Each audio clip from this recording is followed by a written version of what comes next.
வெங்குடுமை சாக்காட்டில் விளையாடும் தோல் எங்கள் வெற்றி தோள்கள். கங்கையை போல் காவிரி போல் கருத்துக்கள் ஊறும் உள்ளம் எங்கள் உள்ளம். வெங்குருதி தனில் கமழ்ந்து வீரம் செய்கின்ற தமிழ் எங்கள் மூச்சாம். எங்கள் வாழ்வும் எங்கள் வளமும் மங்காத தமிழ் என்று சங்கே முழங்கு.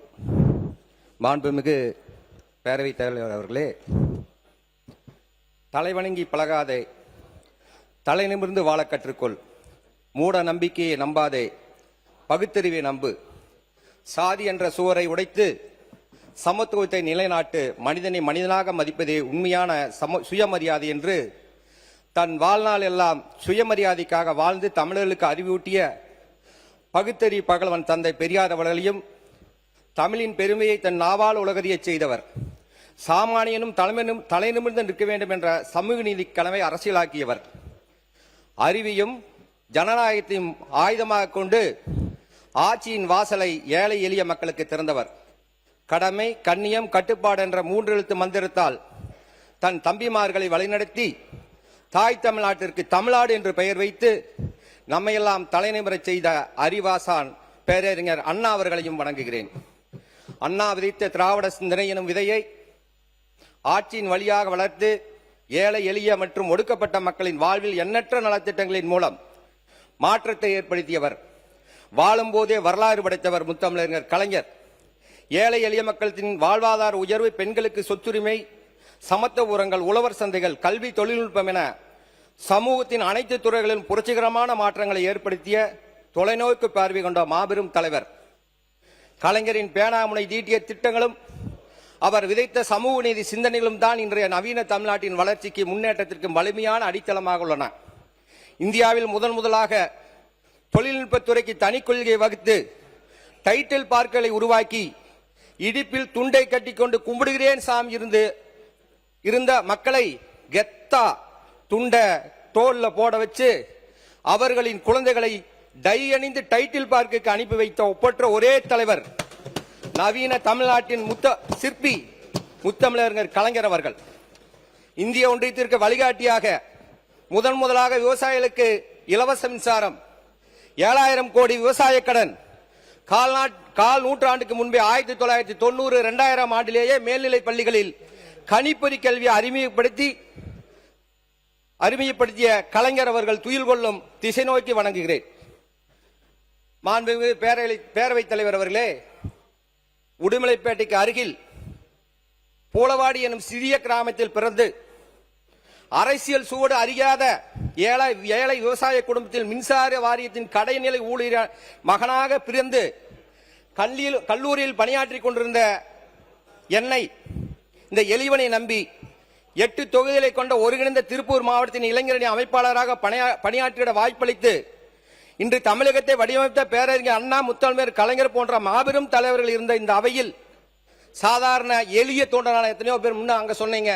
என்னை இந்த எளிய தொண்டன் இருக்க காரணமாக இருந்த திராவிட மாடல் ஆட்சியின் மூலம் மகளிர் விடியல் பயணம், கலைஞர் மகளிர் உரிமை தொகை, புதுமை பெண், நான் முதல்வன், தமிழ் புதல்வன், மக்களை தேடி மருத்துவம், இல்லம் தேடி கல்வி போன்ற மகத்தான திட்டங்களை தந்து ஏழை எளிய மக்களின் தரத்தை உயர்த்துவதே ஆட்சியின் முதன்மை நோக்கமாக கொண்டு மக்களுக்காக ஆட்சி, மக்களின் நலனுக்காகவே ஒவ்வொரு திட்டம் என்ற பாதையில் அயராது உழைத்து இந்தியாவில் யாரும் செய்திடாத வகையில் இரட்டை இலக்க பொருளாதார வளர்ச்சி தமிழ்நாட்டிற்கு உயர்த்தி நம்மையெல்லாம் வழிநடத்தும் இந்தியாவிலேயே முதல் முறையாக பள்ளி குழந்தைகளுக்கு காலை உணவு திட்டம் தந்து ஏழை பிள்ளைகளின் பசியாற்ற திராவிட மாடல் நாயகர் முத்துவேல் கருணாநிதி ஸ்டாலின் அவர்களுக்கும்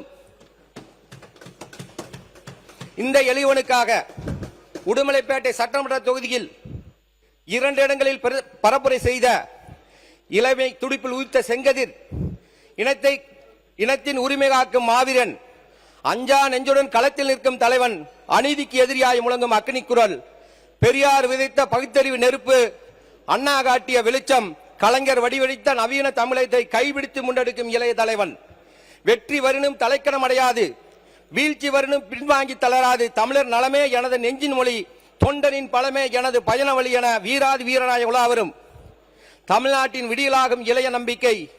எதிர்ப்புகள் எத்தனை வரினும் அஞ்சாதி எரிமொழியாய் எழுந்திருக்கும் எங்களின் ஒரே தல எதிர்க்கட்சி தலைவர் மாண்புமிகு உதயநிதி ஸ்டாலின் அவர்களுக்கும் எனக்கு ஆலோசனை கூறி என்னை வழிநடத்தும் கழக துணை பொதுச் செயலாளர் அமைச்சர் அண்ணன் மூபே சாமிநாதன் அவர்களுக்கும், மக்கள் மனதில் இடம் பெற்றிருக்கும் மண்டல பொறுப்பாளர் அண்ணன் அர சக்கரபாணி அவர்களுக்கும், அண்ணன் செந்தில் பாலாஜி அவர்களுக்கும், அண்ணன் அன்பில் மகேஷ் பொய்யாமொழி அவர்களுக்கும், மாவட்ட கழக பொறுப்பாளர் பொள்ளாச்சி நாடாளுமன்ற உறுப்பினர் அண்ணன் ஈஸ்வர் சாமி அவர்களுக்கும், அண்ணன் அன்பகம் கலை அவர்களுக்கும், அன்பகம் செந்தில் சார் அவர்களுக்கும், தொகுதி பொறுப்பாளராக பணியாற்றிய சகோதரர் இன்பார் அவருக்கும், ஈரோடு நாடாளுமன்ற உறுப்பினர் பிரகாஷ் அவர்களுக்கும், இரவு பகல் பாராது உழைத்து என்னை வெற்றி பெற செய்த உடுமலை சட்டமன்ற தொகுதிக்கு உட்பட்ட ஒன்றிய நகர பேரூர் கழக செயலாளர்களுக்கும், மாவட்ட கழக நிர்வாகிகளுக்கும், எந்த பிரதிபலமும் கழகத்திற்காக உழைக்கும் தியாக மறவர்களான திராவிட முன்னேற்ற கழக உடன்பர்களுக்கும், கூட்டணி கட்சி தலைவர்களுக்கும், எனக்கு வாக்களித்த உடுமலைப்பேட்டை சட்டமன்ற தொகுதி மக்களுக்கும் என் நன்றியை தெரிவித்துக் கொள்கிறேன்.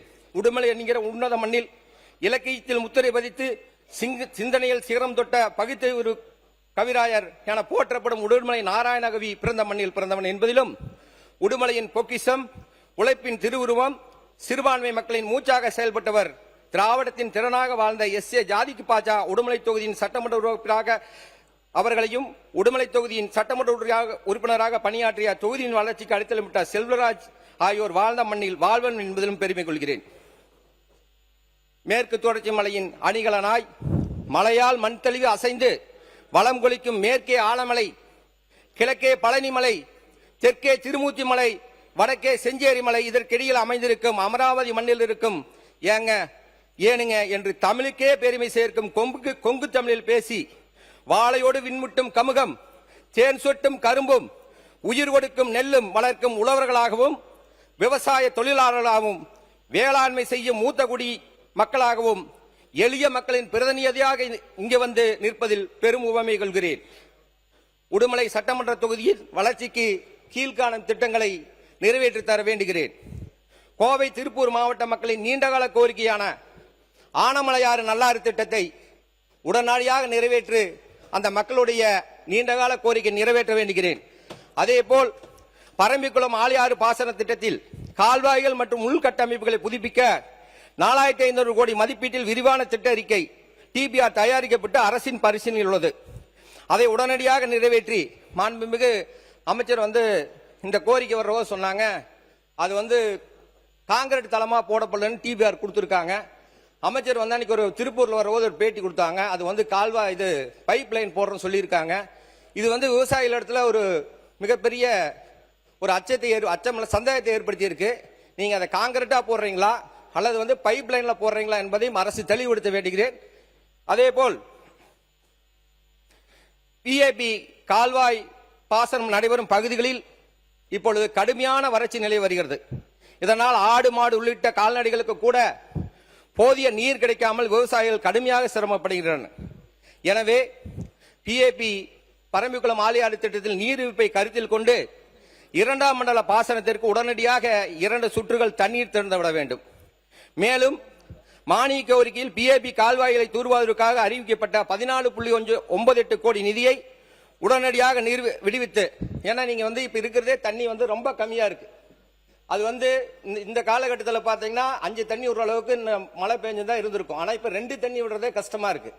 அந்த 2 தண்ணி விடுறீங்க அப்படின்னாலுமே எல்லா வாய்க்காலுமே மண்மூடி கிடக்கு. போன திராவிட மாடல் ஆட்சியில 10 கோடி ரூபாய் கொடுத்தோம். இப்ப அதே இந்த வருஷம் 14.9 கோடி நீங்க கொடுக்கறதா அவங்க அறிக்கை இதுல கொடுத்திருக்கீங்க. நீங்க தண்ணி நீக்கி விட்டாலும் அந்த வாய்க்கால் தூர் வராம அந்த தண்ணி கடமடை சேராது.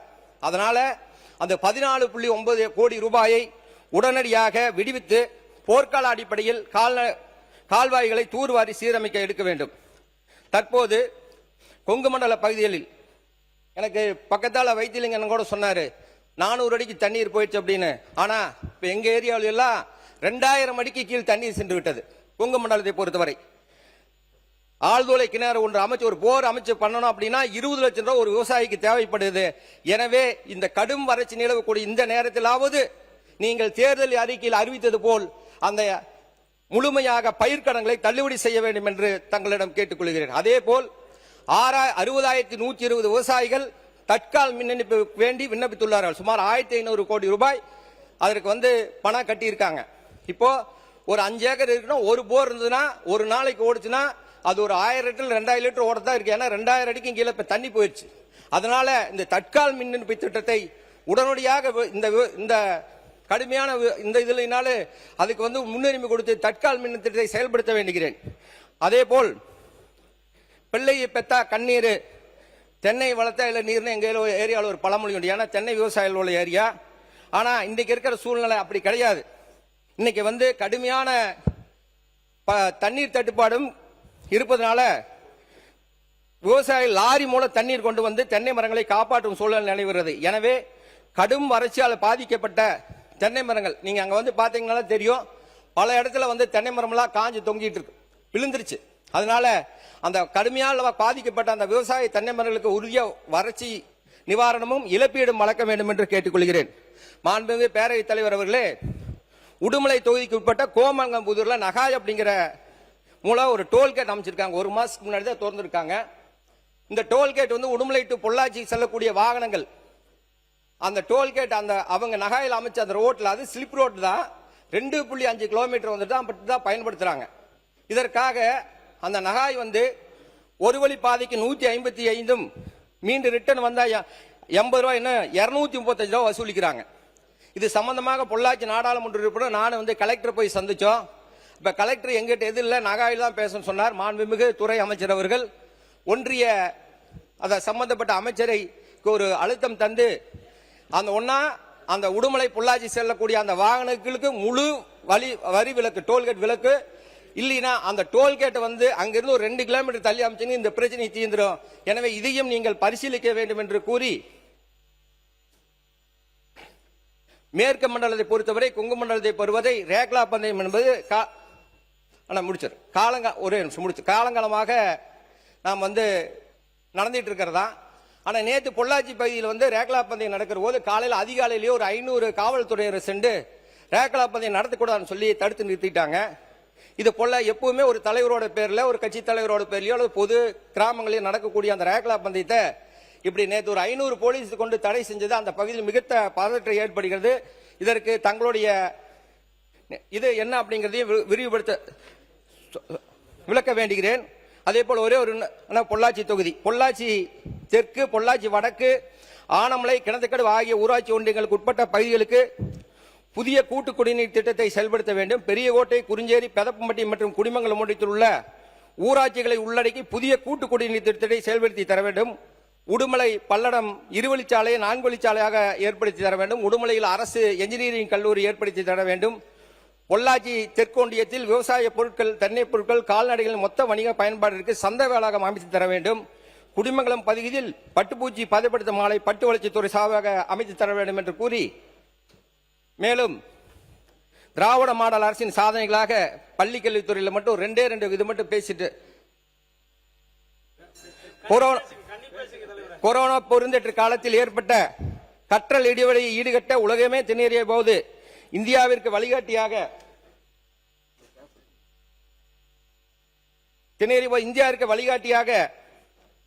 உருவெடுத்துதான் இல்லம் தேடி கல்வி திட்டம் 704.76 கோடி செலவில் தன்னார்வலர்களை கொண்டு மாணவர்களின் குடியிருப்புகளுக்கே சென்று கற்றல் கல்வி வழங்கி லட்சக்கணக்கான குழந்தையின் கல்வியை பாதுகாத்தோம். அதேபோல் நகராட்சி நிர்வாகத்துறையில் அந்த உடுமலைப்பேட்டைக்கு பக்கத்தில் இருக்கக்கூடிய கிராமங்களான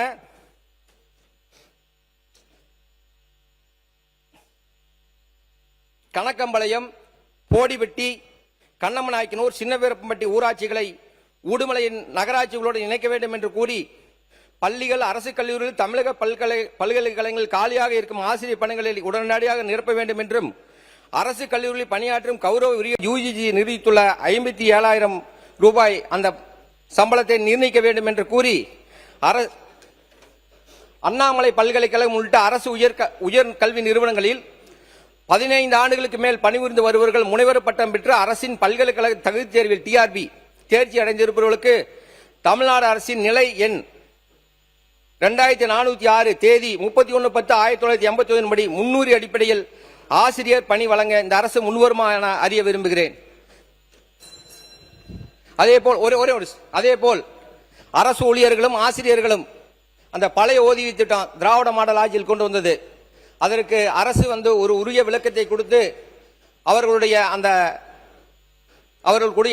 எழக்கூடிய அந்த சந்தேகங்களை தீர்த்து வைக்கும்படி கேட்டு இந்த வாய்ப்புக்கு நன்றி கூறி விடைபெறுகிறேன். நன்றி, வணக்கம்.